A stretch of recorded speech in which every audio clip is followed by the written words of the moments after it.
can't believe it's been 10 years. I mean, that's pretty extraordinary to me that I didn't think I'd be able to make it through 1 year, and now it's been 10 years.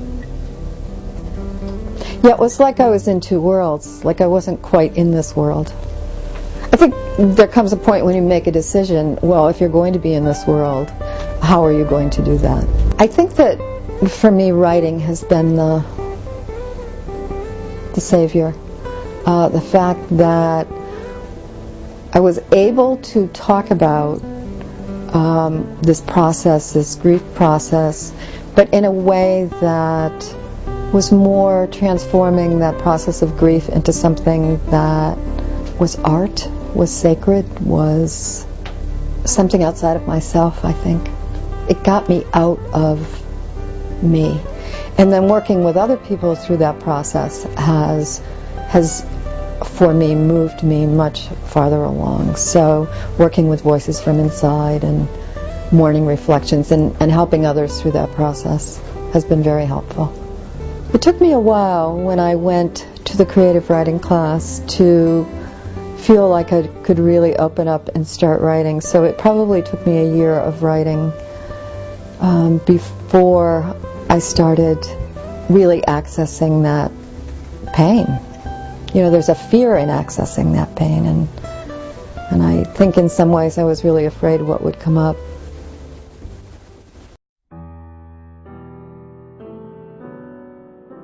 The smell of garlic.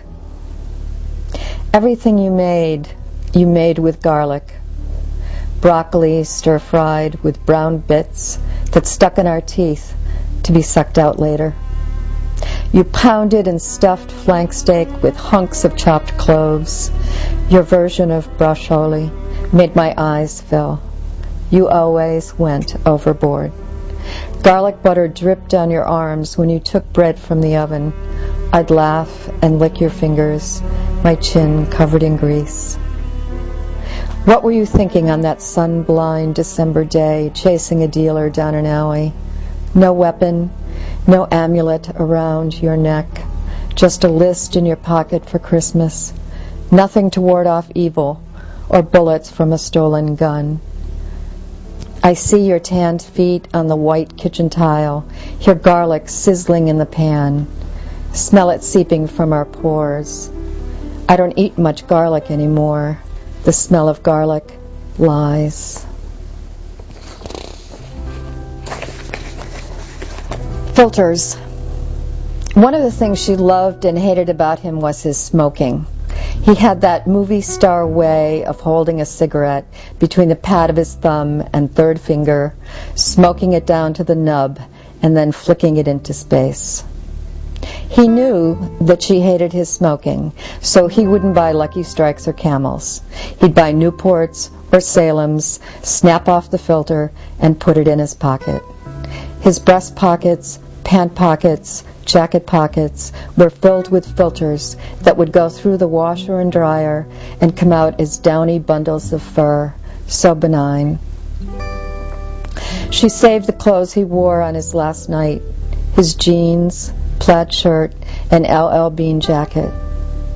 In his jacket she found a museum, his reading glasses, a crumpled pack of Newports, filters, a receipt with his signature on it, and a half-eaten pack of Tums. She left his jacket hanging on the hook inside the back door. Every day she buries her face in the collar, puts her hands in the pockets, and clasps filters in her fingers.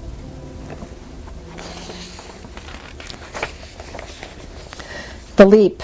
I see you leap across the brook, frozen in an arc, your foot not quite connected to the opposite bank. I search your face for signs of fear and see none. You soar to the other side, sure of a safe landing.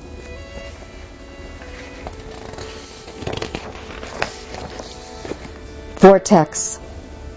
He rode like a warrior over the bridge, chasing rainbows and devils to the other side. Red, then green, no yellow for the hero, no fear that the vortex would suck him down. Were the lights iridescent on his last run, where luck and fate collided on the crossing? Did crystal streams turn to rivers of rage when death hit its mark and took him under? Cummington Fair. He loved the horse pulls at the Cummington Fair. A city boy who liked the honesty of horse sweat in the autumn air. We'd sit for hours in the sun, sipping lemonade, shading our eyes, watching flank muscles strain under the weight. The driver's shouts would jolt me back to the horses as I sat there, watching him watch them. Fugue. She's lost her past. It vaporized one cold blue day, took up with the wind, moved quickly down the street before she could reach out and grab it. What was she thinking? Her thoughts were swallowed in snowbanks on a street she cannot find. They flowed with the spring melt into sewers, to the river. She stands on the bank, smelling the air to roust the familiar. Wisps of years float through her head, like motes caught in the sun as it slices through a barn door. On some nights when moonlight streaks the walls, she remembers and dives under the bed, searching through boxes of photos for proof that she hasn't conjured her other life.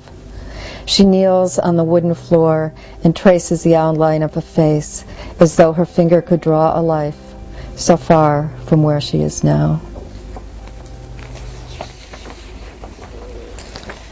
Iced. He was killed in the dead of winter, and she went into a deep freeze. Her lips crack when she tries to speak, and only a croak comes from her throat. She moves carefully, slowly, because she knows frozen limbs can snap. Her breath comes in gasps from lungs that no longer fill, for fear of breaking her heart.